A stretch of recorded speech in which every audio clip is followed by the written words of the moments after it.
I went to the Holy Land last 2022 and it changed my life. As a practicing Catholic, it has been a dream to visit the Holy Land to deepen my faith by experiencing important biblical sites and to walk where Jesus walked. We visited a lot of places, but let me focus particularly on Jerusalem, the focal point for observing the events of the Holy Week. From Palm Sunday to Easter, here are some key locations associated with each event. Palm Sunday. The traditional route Jesus took during his triumphal entry into Jerusalem begins at the Mount of Olives and proceeds down the Palm Sunday road to the old city of Jerusalem. It is also referred to as Palm Sunday because palm branches were laid on the road as Jesus rode into Jerusalem on a donkey. Then crowds threw their cloaks on the road in front of him and shouted, "Blessed is the King who comes in the name of the Lord." It also marks Jesus' last days of intensive teaching and condemnation of the Jews for rejecting him and his message. A teardrop-shaped church called Dominus Flevit is located halfway down the western slope of the Mount of Olives and marks the place where Jesus wept over the future fate of Jerusalem. According to the Gospel of Luke, Jesus, upon seeing the city of Jerusalem, foresaw its destruction and lamented over its fate. The name Dominus Flevit translates from Latin to "the Lord wept,"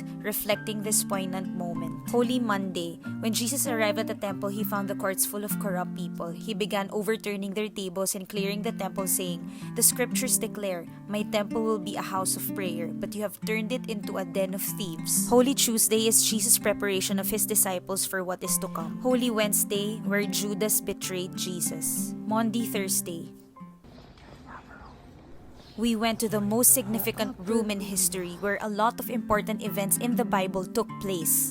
The upper room. I still vividly remember the goosebumps I felt when we entered that room. I will let Father Jeff do the talking for me. Please do listen. All for us only. Oh my gosh!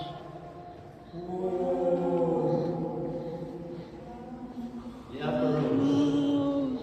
The place of the Last Supper.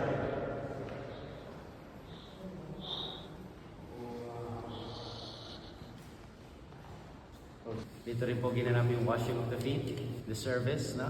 According to St. John. Then Pentecost. It is also here when Jesus instituted not only the Eucharist, but the sacrament of the priesthood. So two sacraments happened here. Now you are here. You are God's sacrament. Amen. At ako naniniwala ko mula pa nung pagpasok natin sa Israel na tayo mapalad na. Biro nyo, tayo lang nandito ngayon. No? Tayo lang nandito. It's a Sunday. It's a Sunday. Our first destination is where Jesus gave us His own body and blood. With the words, "Take this, all of you, and drink from it. This is the chalice of my blood. The blood of the new and everlasting covenant. It will be shared with you and for all, so that sins may be forgiven.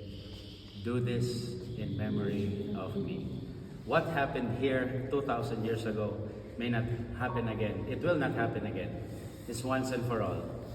That's why yung ginagawa po nating misa sa araw-araw, lahat ng misa sa buong mundo is just bringing to the present moment what happened in this very room 2,000 years ago. We cannot repeat it, we cannot duplicate it. But what happened here is brought to the present moment every time the Eucharist is being celebrated. And it happened in a meal, kainan, no? Hindi Zumba, hindi Mahjong, hindi tong-its, kundi isang kainan ang ginanap ni Kristo. Kaya tayo mga Pilipino nakaka-relate eh. Di ba? Gusto natin magkakasama lang sa kainan. Pag maraming mesa, pagdidikitin natin. Kasi gusto natin isang mesa lang. At ang mga magkakaaway, nagkakabati sa mesa. Sabi ko nga, mahirap makasama sa kainan na magkakaaway eh. I want you to pray for people na sa tingin ninyo may mga hidwaan. If you have enemies, so meron kayo mga hinanakit sa bawat isa. Pagdasalin sila ngayon. Because the Eucharist is always an instrument of peace and reconciliation for all of us. Now, I want you to savor the moment. This room, humble room, no? Ako, iba rin na feeling ko pag pupunta ako rito as a priest, no? Because the sacrament of orders, holy orders, was instituted here. At yung palang hinahawakan mong tinapay at alak sa araw-araw, ito ang pinagmulan. At sana'y dito rin matapos ang lahat. Amen? Amen.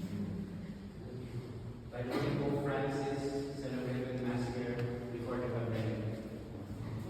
Pope Francis.